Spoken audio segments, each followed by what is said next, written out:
MSC's base fare is often half of Royal Caribbean's for the same week in the Caribbean. That gap looks like free money until you start adding drink packages at up to $95 a day, and gratuities that just jump to $17 per person per night. Royal Caribbean charges more upfront, but they pack bigger shows and more free activities into that number. The real question isn't which fare is lower, but which total bill is smaller when you step off the ship, and that answer depends on how your family cruises. Most people start their cruise search the same way. They open a booking site, plug in the same dates in the same Caribbean itinerary, and sort by price. MSC almost always lands at the bottom of that list, and Royal Caribbean sits a few rows higher with a bigger number next to it. That gap can look like free money, especially if you're trying to keep a family vacation under budget, but the booking page isn't showing you the full picture, and that's where this comparison starts. You probably think I'm about to say Royal Caribbean is always the worst deal, but I'm not. Both lines use the same psychological trick, and they just hide the extra costs in different parts of the booking process. MSC has been aggressive about pricing in the North American market because they're still building their brand here. Their strategy is simple: get families on the ship with a low base fare, then let the onboard spending do the rest. Royal Caribbean doesn't need to play that game as hard. They've been the dominant cruise line in this market for years. Their newer ships, like Utopia of the Seas, carry a base fare premium that MSC doesn't match on most comparable sailings. The points guy put it plainly: Royal Caribbean's prices can be considerably higher on its newer, more popular ships. That isn't a mistake, it's the price of scale. So before we dig into the extras, keep this in mind. The number you see on the booking page is almost never the number you pay. MSC starts lower and Royal Caribbean starts higher, but the race doesn't end at the starting line. Once you're on board, the real cost battle begins. Both lines include your cabin, meals in the main dining room and buffet, kids club access, gym entry, and basic entertainment in the base fare. That sounds like a lot, but the gap shows up in what each line calls basic. Royal Caribbean packs more free spectacle into that base number. You get Broadway-style shows, surf simulators, ice rinks, rock climbing walls, and bigger production value across the board. A lot of that is included in the fare you already paid. MSC includes solid meals and decent entertainment, but the scale is smaller. Some experiences that feel standard on a Royal Caribbean ship cost extra on MSC, and that difference matters when you're watching your daily budget. On Royal Caribbean, the surf simulator and the ice show are included, but MSC bills some comparable activities separately, which means the gap between the two fares shrinks every time you swipe your room card. Then there are the fees that hit you after you book, and gratuities are the big one because MSC just raised theirs. Starting May 11th, 2026, the hotel service charge for Caribbean and Alaska sailings jumped to $17 per person per night for standard cabins. If you're in the Yacht Club, it's $23 per person per night. For a family of 4 on a 7-night cruise in a standard balcony cabin, that's $476 in gratuities alone. And that money isn't optional. MSC adds it automatically to your account. Drink packages are the other landmine, with MSC's alcohol-free package running about $18 a day. Easy Plus lands in the $35 to $45 range. Premium Extra can cost anywhere from $65 to $95 a day depending on the ship and when you book. If you're buying drinks individually, cocktails run $10 to $16. Beer is about $7.50, and MSC adds a 15% service charge on top of every a la carte order. Those numbers add up fast. And here's the math question you need to answer. If MSC saves you $200 on the base fare, but you spend $300 on drinks and gratuities, you're not saving money at all. You're just moving the bill from the booking page to the onboard account.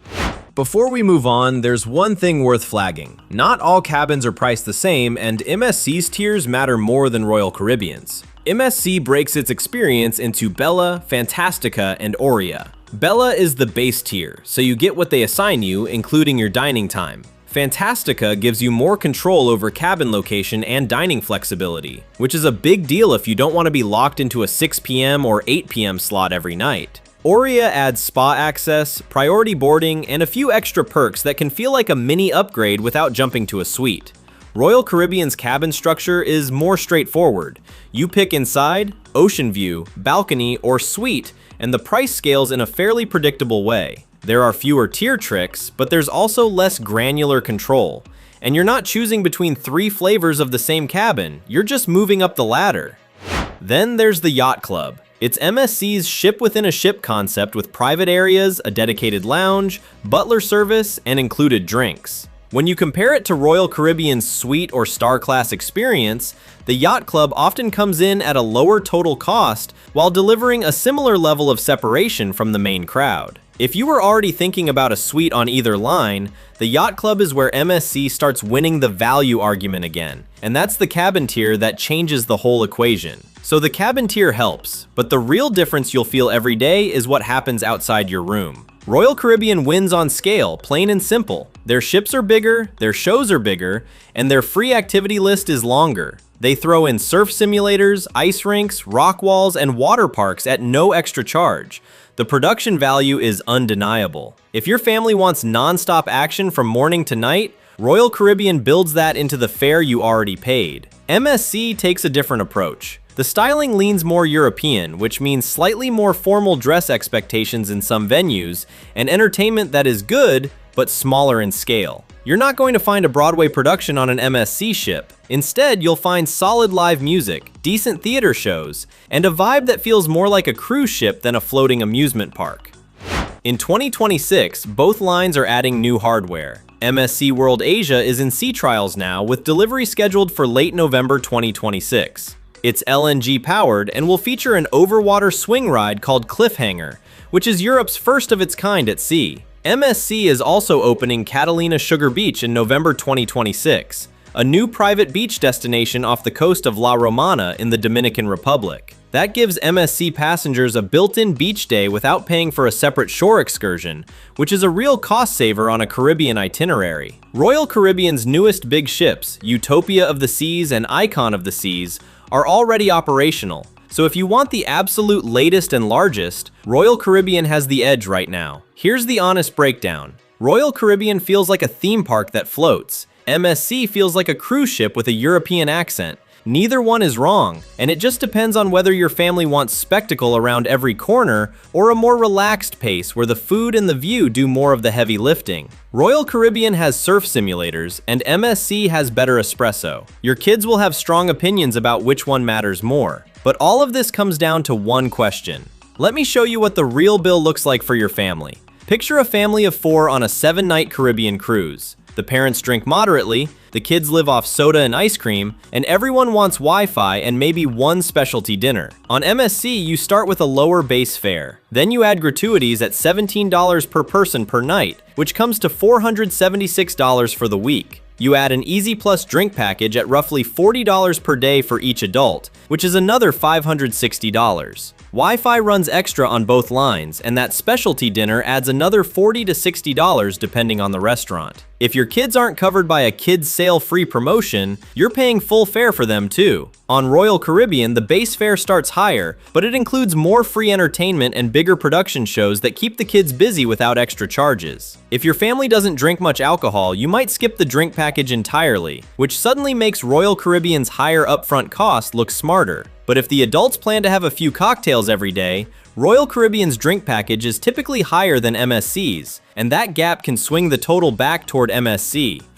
The honest verdict is that it isn't about which line is better, it's about which line's cost structure matches how your family cruises. You might not drink alcohol, and in that case, MSC's lower base fare is hard to beat. If your kids want non-stop onboard action and you want it included in the fare, Royal Caribbean's premium starts making sense, but the math only works when you match the line to your habits. So if you're still on the fence, here's the simplest way to decide. Book MSC if you're budget conscious, if drink packages matter to your total cost, or if you want Yacht Club value without paying Royal Caribbean suite prices. It's also the better pick if you're cruising the Caribbean or Europe with kids who qualify for kids sail free. The lower base fare is real savings if you use the ship the right way. Book Royal Caribbean if onboard entertainment is your top priority, or if you want the biggest and newest ships available right now. It's also the right call if you'd rather pay more upfront and stop thinking about add-ons for the rest of the trip. Their pricing power is strong, and analysts lifted targets after second quarter 2026 earnings, which means deep discounts aren't likely. unlikely. Keep in mind that MSC is scaling fast in North America. They launched Alaska for the first time in 2026, added ships like MSC Grandiosa to Florida, and opened new private destinations. But that growth has come with some growing pains, including itinerary changes in other markets. What it really comes down to is that same price is a myth. Pick the line whose total bill matches what your family will actually use. That's the real reason the fare you see first never tells the whole story.